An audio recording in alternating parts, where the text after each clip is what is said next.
Kakaibang bagay na tumutubo sa mais, napakamahal pala at labis na pinagkakainteresan. Bakit kaya? Nakakita ka na ba nito sa inyong maisan? Hello, what's up? Your best here.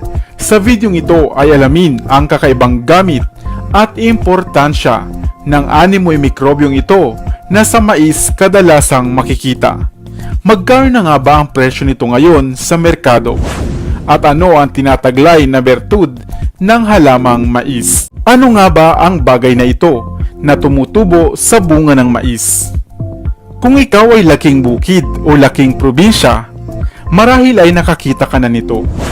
Ito ay animoy amag na tumutubo sa puso ng mais, lalo na nga sa panahon ng tag-ulan. Ito ay tinatawag na corn smut o corn fungi. Dito sa atin sa Pilipinas, ito ay kinaiinisan dahil animo ito ay peste sa mga maisan na nakakasira sa maganda at malusog na bunga ng mga mais.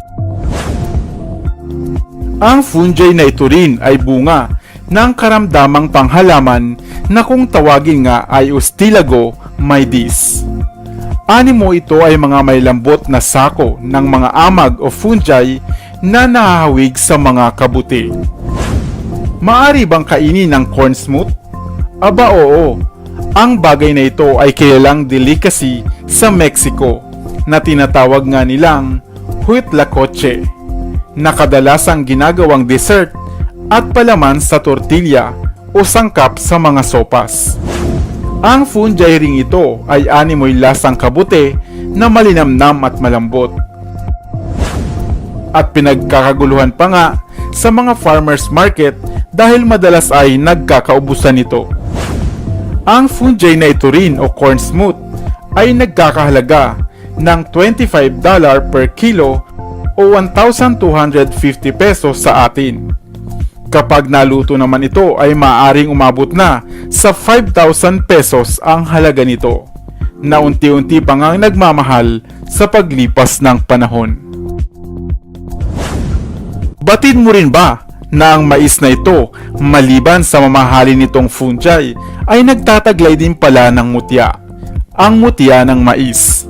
Isang bertud o mutya na kapag napasa kamay mo ay magdadala sa iyo ng magandang swerte o pag-asenso. Ito ay makukuha mo lamang sa laman o butil ng mais na kung saan ito ay naging animoy isang bato. Ibalot lamang ito sa pulang tela at huwag ipagyayabang. Kaya naman, next time na makakita ka ng mais, hindi lamang fungi ang tingnan mo, baka ito rin ay nagtataglay ng hinahanap mong mutya. Sana ay may bago kang natutunan sa videong ito. Ano kaya itong maitim na bagay na kadalasang nakukuha sa ilalim ng lupa? Mabaho, subalit napakamahal pala, at minsan pa nga ay pinagkakaguluhan, pinag-aagawan, na halos umabot pa nga sa awayan. Hello, what's up? Your best here. Sa videong ito ay ating pag-usapan ang isang uri ng kabuti at fungus na siyang isa pala sa pinakamahal na klase nito sa buong mundo, ang tinatawag na truffle o tuber melanosporum. Pero bago tayo magpatuloy, kung bago ka pa lamang dito sa ating channel, ay huwag mong kalimutan na pindutin ang subscribe button at ang notification bell, at mag-follow ka na rin sa ating Facebook page upang lagi kang updated sa aking mga bagong uploads. Pamilyar ka nga ba sa maitim na bagay na ito na animoy bulto ng mga nabubulok na root crops o lamang lupa? Ito nga ang tinatawag na truffle, isa sa pinakamahal na klase ng fungus na makikita sa buong mundo. Kadalasan itong nakikitang sangkap sa ilang napakamahal na putahe, lalo na nga sa mga French at Italian na mga pagkain. Ang kakarampot nitong hibla o piraso nga sa pagkain ay maaari nang maghatid ng isang kakaibang lasa at aroma.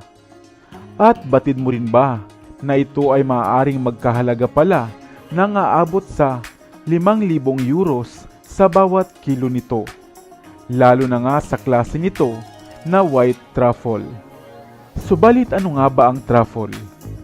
Ang truffle ay isang uri ng fruiting body ng mga fungus na kadalasang makukuha sa mga ugat na malapit sa puno ng oak tree at hazelnut. Bahagi ito at bunga ng isang symbiotic na ugnayan ng fungus at ng life cycle ng mga puno.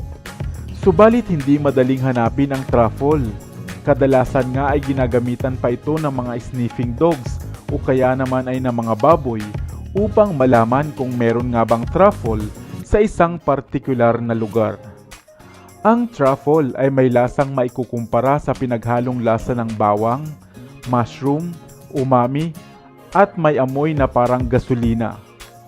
Kaya naman ginagamit lamang ito sa maliit na serving dahil sa matindi nitong amoy.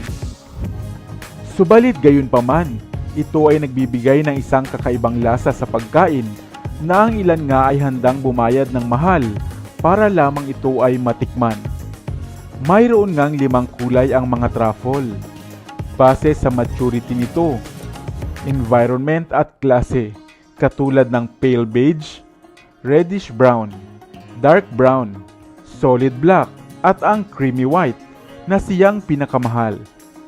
Kadalasang makukuha ito sa mga bansa sa Italy, sa France at sa Espanya. Subalit batid mo ba na meron din ito dito sa atin sa Pilipinas? Ang buo o ang Cordilleran truffle na karaniwang matatagpuan sa Benguet at sa bulbundukin ng Cordillera, na maaaring isangkap naman sa adobo, ginisang mga gulay, at mayroon namang lasa na maaaring ikumpara sa patatas.